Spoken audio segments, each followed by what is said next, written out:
मध्य प्रदेश वर्ग 3 यानी प्राइमरी स्तर की शिक्षक भर्ती में सेलेक्टेड बीएड कैंडिडेट की एलिजिबिलिटी को लेकर के जो मामला हाईकोर्ट में था, वहां से स्टेट ऑफ मध्य प्रदेश के द्वारा मामले को सुप्रीम कोर्ट में ले जाया गया।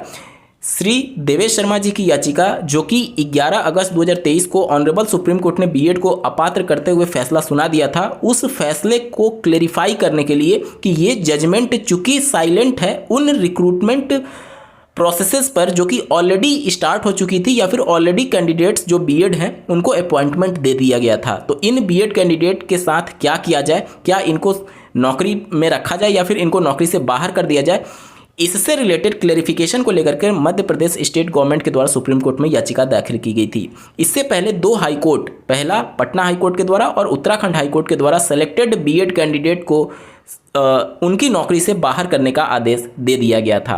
इन सब के बाद से जो कुछ भी सुनवाई हुआ वह सब कुछ आपके समक्ष है और आज दिनांक 14 मार्च 2024 को कोर्ट ऑर्डर आ चुका है। क्या कुछ कोर्ट ऑर्डर कहता है, इसके बारे में डिटेल में मैंने कैरियर बिट यूट्यूब चैनल पर बात कर रखी है, जिसका आप वीडियो देख सकते हैं, उस पूरे वीडियो का एनालिसिस देख सकते हैं कि भविष्य में जाकर के क्या होने की संभावना है। साथ ही साथ यहाँ पर दोनों पक्षों के बीच के रास्ते पर कहीं ना कहीं सुप्रीम कोर्ट जिस प्रकार से उनके द्वारा आंकड़े मांगे गए हैं उसके हिसाब से इस पूरे जजमेंट को आप देख सकते हैं। दोस्तों, आगे बढ़ने से पहले मैं आपको याद दिला दूं कि अगर आप फाइनेंस में रुचि रखते हैं तो कैरियर बिट और व्यू बिट के ऑफिशियल यूट्यूब चैनल फिनोबिट, जिसका लिंक आपको डिस्क्रिप्शन में दिया गया है, जरूर सब्सक्राइब कर लीजिएगा। फाइनेंस से रिलेटेड आपको यहाँ पर वीडियोस देखने को मिलेगी। तो अगर आप इंटरेस्टेड हैं तो इस वीडियो को पॉज करके वीडियो के डिस्क्रिप्शन में आपको लिंक दिया गया है, चैनल को जरूर सब्सक्राइब कर लीजिए, फिनोबिट यूट्यूब चैनल। चलिए दोस्तों, आगे बात करते हैं। यहाँ पर जो 13 मार्च 2024 को सुनवाई हुई थी उसके जजमेंट में 2 डिटेल मांगे गए हैं यूनियन ऑफ इंडिया से, यानी केंद्र सरकार से। पहला डिटेल ये मांगा गया है कि 2023-24 और 2024-25 में ऐसे कितने पद हैं जो कि एडवर्टाइज किए जाने हैं प्राइमरी के लिए। ध्यान से समझिएगा, यहाँ पर केंद्र सरकार से यह आंकड़ा मांगा गया कि आपके पास कितने रिक्त पद हैं प्राइमरी में अलग अलग स्टेट में। अक्रॉस द कंट्री की बात की गई है, in all the state and union territories, यानी कि जितने भी केंद्र शासित प्रदेश हैं और अलग अलग राज्यों में राज्यों का ब्यौरा और केंद्र शासित प्रदेशों का ब्यौरा मांगा गया कि प्राइमरी में कितने पद रिक्त हैं जो कि 2023-24 में या फिर 24-25 में एडवर्टाइज किया जाना था या फिर अभी नहीं किया गया है और किया जा सकता है। और दूसरा आंकड़ा ये मांगा गया है कि ब्रिज कोर्स करा करके जो 11 अगस्त 2023 से पहले ही अपॉइंटेड हैं, क्या उनको डीएलएड के इक्विवेलेंट लाया जा सकता है, मतलब कि डीएलएड के समकक्ष किया जा सकता है? क्या ऐसी कोई संस्था अभी वर्किंग में है, ऑपरेट हो रही है देश में? तो इस प्रकार के 2 आंकड़े मांगे गए। अब इन दोनों आंकड़ों को अगर आप एक साथ कंपाइल करके देखेंगे तो कुछ चीज़ें आपको समझ में आएगी। पहला जो पॉइंट है वो कहीं ना कहीं उन डीएलएड कैंडिडेट के लिए राहत की खबर हो सकती है जो कि बीएड सेलेक्ट होने की वजह से उनको बाहर रखा गया, क्योंकि अब जाहिर सी बात है बीएड जो सेलेक्ट हुए हैं अगर वो सिस्टम से बाहर होते हैं तो मेरिट डाउन करके वहाँ उनकी जगह पर डीएलएड कैंडिडेट सेलेक्ट होंगे। तो यहाँ पर जो बीएड सेलेक्ट हुए हैं वो डीएलएड का एक तरीके से हक ले रहे हैं, जिस प्रकार से 11 अगस्त का जजमेंट आया कि बीएड अभ्यर्थी प्राथमिक के लिए एलिजिबल नहीं है।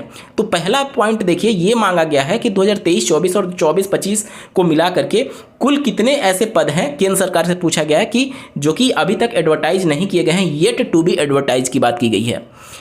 तो कितने खाली पद हैं, ये तो पहला आंकड़ा मांगा गया है।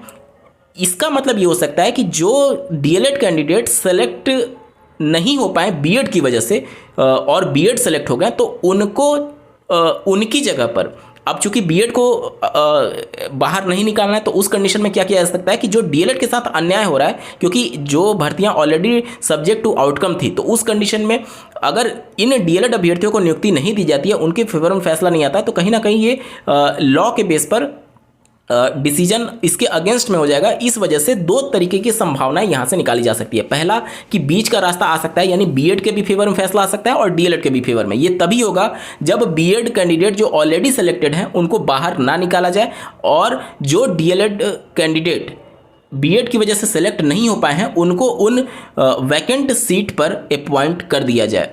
दोनों प्रकार के आंकड़े मांगे गए हैं, आप देख सकते हैं। पहला कि 2023-24 और 24-25 को मिलाकर के कुल कितने पोस्ट हैं प्राइमरी में जो कि अपॉइंटमेंट के लिए एडवर्टाइज किया जाना बाकी है। और दूसरा ये मांगा गया है कि क्या बीएड ब्रिज कोर्स कराने से संबंधित कोई संस्था ऑपरेटिंग है इस समय देश में जो कि ऐसे अपॉइंटेड बीएड कैंडिडेट को करा करके उनको डीएलएड के समकक्ष लाया जा सकता है।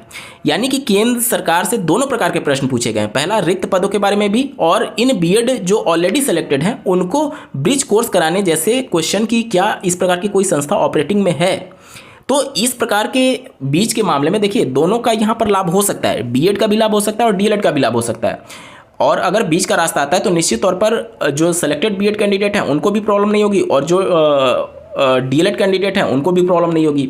तो यहाँ पर केंद्र सरकार का अगर आप स्टैंड देखेंगे तो केंद्र सरकार स्टार्टिंग से बीएड के फेवर में पैरवी कर रही थी। अगर आप श्री देवेश शर्मा जी की याचिका देखेंगे तो उसमें एमएचआरडी मिनिस्ट्री के द्वारा जो पैरवी किया गया वो बीएड के पक्ष में, यानी 28 जून 2018 के गजट नोटिफिकेशन को क्वैश होने से बचाने के फेवर में किया गया था।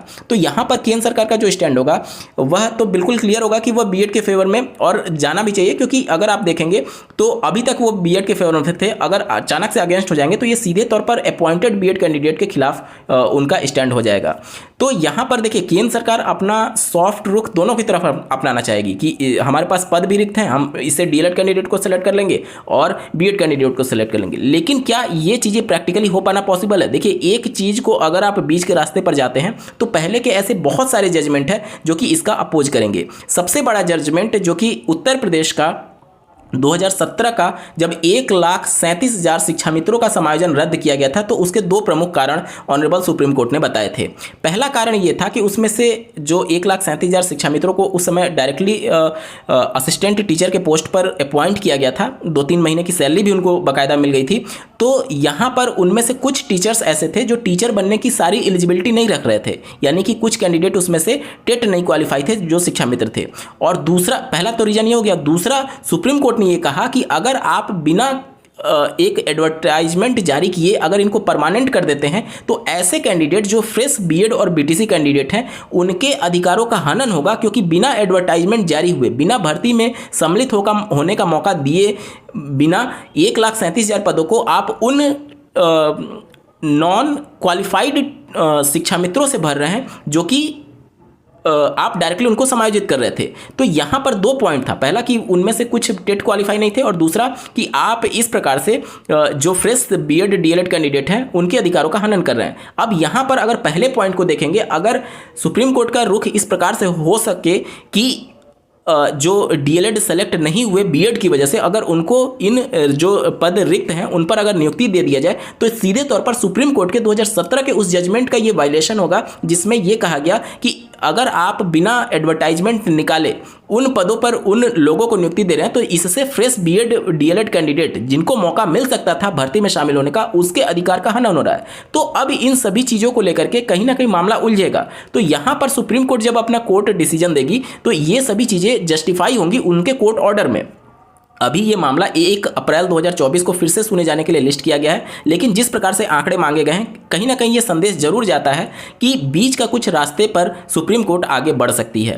पहला जो आंकड़ा मांगा गया वो आप देख सकते हैं, सीधे तौर पर रिक्त पदों का आंकड़ा मांगा गया। रिक्त पदों का आंकड़ा मांग करके शायद सुप्रीम कोर्ट ये देखना चाह रही है कि क्या इतने पद हैं उस पर्टिकुलर स्टेट में जहाँ पर जो डीएलएड नहीं सिलेक्ट हुए बीएड की वजह से, क्या उनको अपॉइंट किया जा सकता है। और दूसरा जो है वह बीएड को क्या ब्रिज कोर्स करा करके उनको सेव किया जा सकता है जो ऑलरेडी अपॉइंटेड है 11 अगस्त 2023 के जजमेंट के बाद से।